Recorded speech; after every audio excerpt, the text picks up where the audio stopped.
امبارح مباراة نادي الزمالك وزد وفوز نادي الزمالك بهدفين لهدف، كان في لقطة مهمة جدا وكانت حديث الناس كلها على السوشيال ميديا. لقطة عبد الله السعيد بعد استبداله، اللقطة ظهر عبد الله فيها بعد استبداله على الدكة، كان متضايق وزعلان ومتنرفز وناس قالت لك الحق ده عبد الله زعلان ان كابتن معتمد جمال غيره، والحق ده عبد الله بيكلم مين وبيزعق لمين، وقصة كبيرة جدا. الحقيقة صديقي العزيز عكس كل اللي انت سمعته تماما. يعني ايه؟ يعني عبد الله ما كانش زعلان ان تم استبداله، ولا كان بيكلم الكابتن معتمد جمال اصلا، ولا عنده اي مشكله خالص ان هو يخرج. بالعكس، هو عبد الله متقبل الموضوع تماما عادي، ما عندوش مشكله. طب القصه ايه؟ وعبد الله كان زعلان من ايه؟ عبد الله كان بيتكلم مع زمايله على الدكه وهو خارج، كان زعلان بسبب هدف التعادل لنادي زد، وكان زعلان بسبب غلطه لاحد زمايله في الفريق اللي جه منها هدف التعادل لنادي زد. يعني خارج زعلان ومتضايق بيتكلم، مش بيتكلم غيرتوني ليه. طبعا اللقطه لما جت الناس مش سامعه عبد الله بيقول ايه، لكن بعد الماتش بقى ولما سالنا عرفنا ان عبد الله كان بيتكلم اللي هو زعلان الغلطه اللي جه منها هدف التعادل لنادي زد، وزعلان بسبب الكوره دي. الحقيقه ان الموقف ده دل على ان عبد الله السعيد لاعب كبير فعلا. الحقيقه يعني ايه؟ واحد غير عبد الله السعيد خلاص خرج، هو كويس، هيخرج بقى خلاص، هيشغل ده. هو في الهدف في الاخر مش غلطته، فهيخرج متضايق ليه؟ خلاص مش مشكله.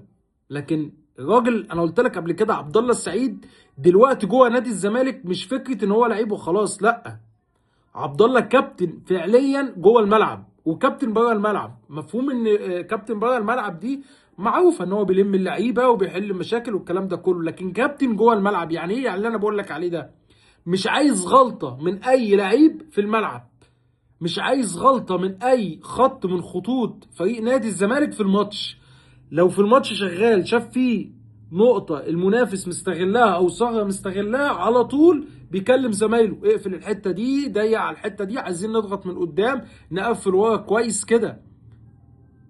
فعبد الله دوره جوه نادي الزمالك دلوقتي مهم جدا جدا جدا. وبستغرب الحقيقة عبد الله السعيد، تخيل بص سنه كام والراجل لحد دلوقتي يقدر يديك ماتشين وثلاثة. يا جماعة ده في لعيبة بشكل عام، يعني اللي هو خلاص اتبدل خلاص. انا يعني هات لي اي لعيب هيعمل اللي عبد الله السعيد بيعمله ده في مصر، اللي هو بيخرج زعلان عشان الجون التعادل اللي جه، مع ان هو مش غلطته بس هو زعلان. شوف الحميه، شوف الغيره، شوف الراجل عقليته، وان هو كل ماتش انا عايز اكسب ماليش دعوه. عبد الله عايز يختم مسيرته الكرويه في نادي الزمالك ببطولات، مش هقول لك ببطولات. وراجل الفترة دي حاسس ان الزمالك لا يقدر، رغم كل مشاكله والازمات اللي موجودة، لا الزمالك يقدر ياخد بطولة.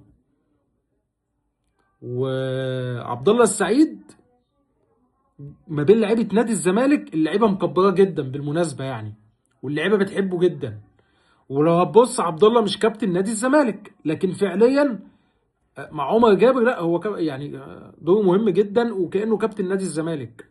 ولما سألت انا قلت لك قبل كده، بعد اعتزال شيكابالا كانت احد الاسباب اللي خلت اداره الكوره في نادي الزمالك تجدد لعبد الله السعيد ان هم يعني بعد شيكابالا ما فيش حد جوه اوضه لبس نادي الزمالك قائد،